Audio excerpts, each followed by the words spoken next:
Working on the interpretation of this piece, I believe that it's very important to consider that the name Moonlight, that we know this piece as, was not given by the composer himself. It was given much later, 30 years after the composition of this piece, by the poet Ludwig Rellstab. And Rellstab believed that a very suitable image for this movement, for this piece, would be a boat floating at the Lake Lucerne in Switzerland.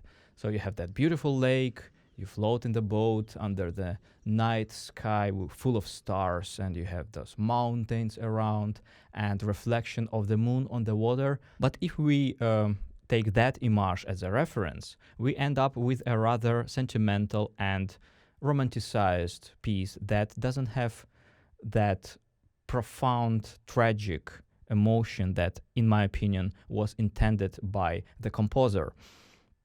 In my opinion, this piece has a much darker, much more tragic mood and has absolutely nothing to do with sentimentality. I think that this piece rather resembles some very deep existential crisis.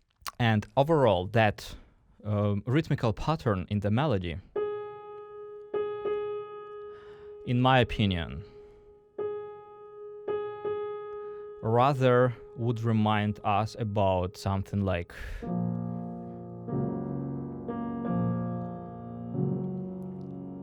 something that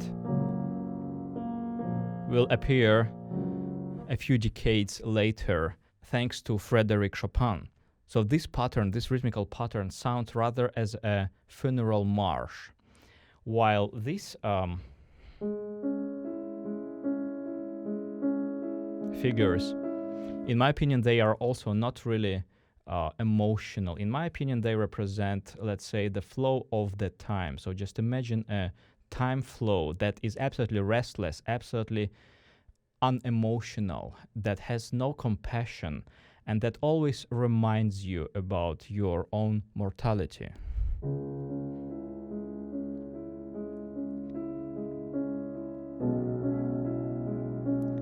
So this is absolutely horrifying picture that we have here. You can't really beg the time to stop. You can't really beg the time, give you more time, because the time itself doesn't have any compassion. It doesn't have any emotions that you can appeal to. And that combination of that very tragic pulsation in the melody and thus restless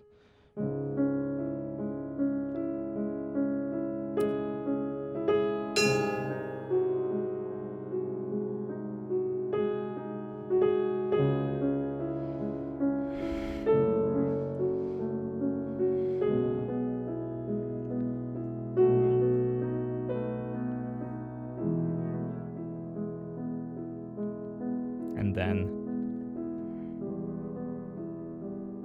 even darker. So I think that if we would perceive this piece in that way, it might be actually much more emotionally profound and convincing. That's why I would avoid some extensive expressivity in these figurations. I would rather try to play them as neutral as possible through the whole piece. So although we have some development in the bass voice, in the melody voice, but nevertheless that middle voice, those pulsations, they stay really objective. Because as soon as we start making them emotional,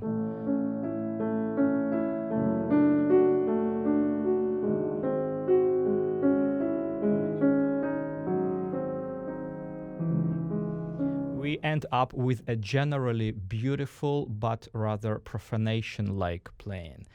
And in my opinion, it cuts a lot of depth and it cuts a lot of horror that is attached to that piece. And the closest association actually to that piece for me is a film by David Lynch, Mulholland Drive, because I've watched this movie 2 times with a distance of a few years apart, but both times this movie actually left an absolutely horrifying emotional response from me. So at the one hand, I was absolutely mesmerized by the power of this artwork. I consider it to be an absolutely genius film.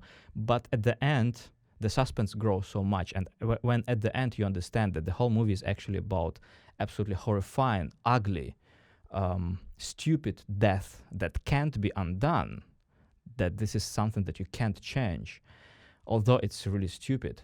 This feeling of doom, of something that can't be undone, with absolutely no hope for some afterlife or heaven or hell whatsoever, just nothing. So just imagine just nothing. And this thought about nothingness after you die is actually it's a horrifying thing, actually. And I don't want to push you further in that direction because many people are really sensitive and we have to be careful with that.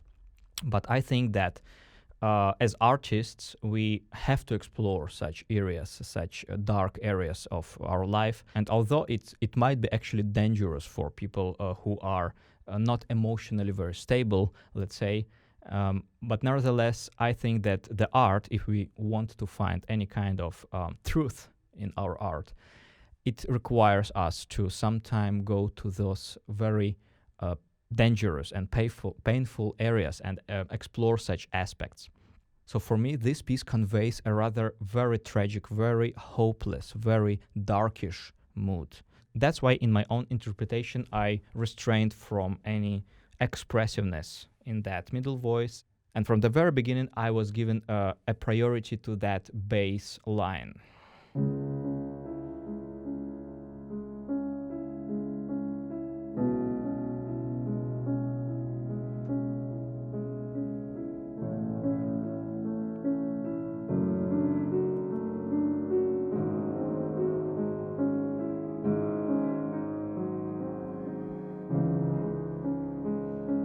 So if you create that very neutral, very a-emotional state in your accompaniment, then this appearance of that melody might sound really painful.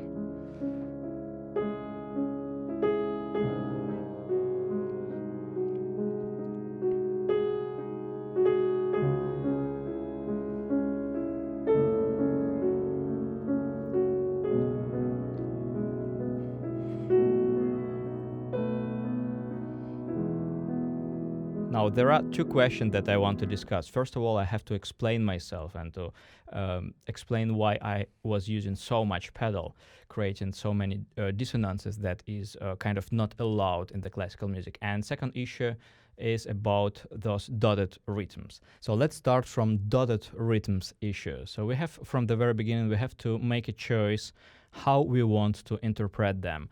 Either making that rhythm sharper and directing that 16 note to the next beat.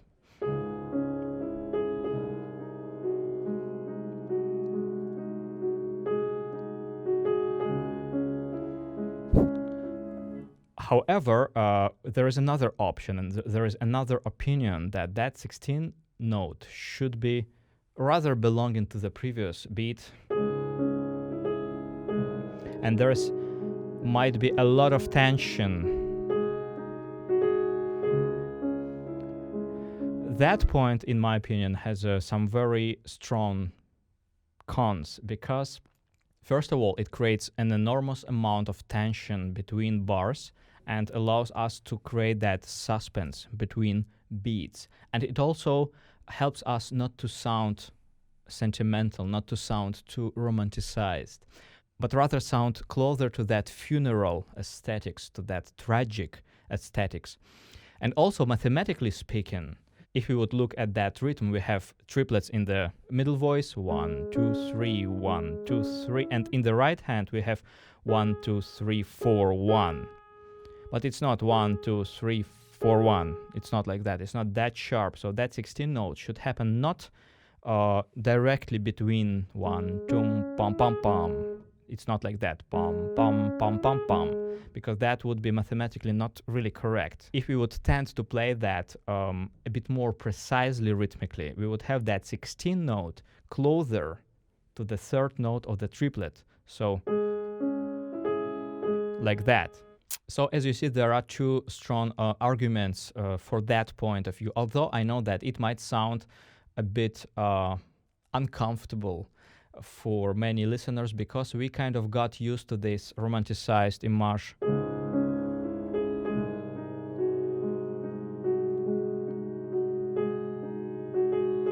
But I think you can agree with me that in this case, the piece sounds rather sentimental, in a rather lyrical mood, if you want to play that.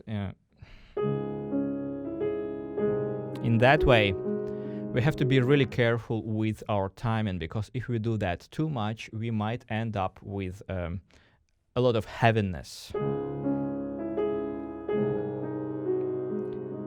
So that's already too much, because I wait too much between beats and I create always those gaps between bars, which is not good, which destroys the flow. So here the edge is really very, very narrow and we have to find our way with it. That's why I usually try to maintain that flow in the middle voice.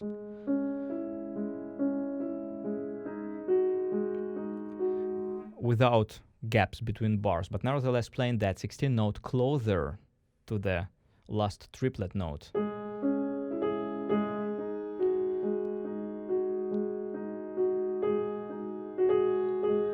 Which in my opinion is a nice compromise. If you want a more comprehensive advice on this piece, please check out the link in the description, where I will explain you many more aspects of this piece and will lead you through it step by step.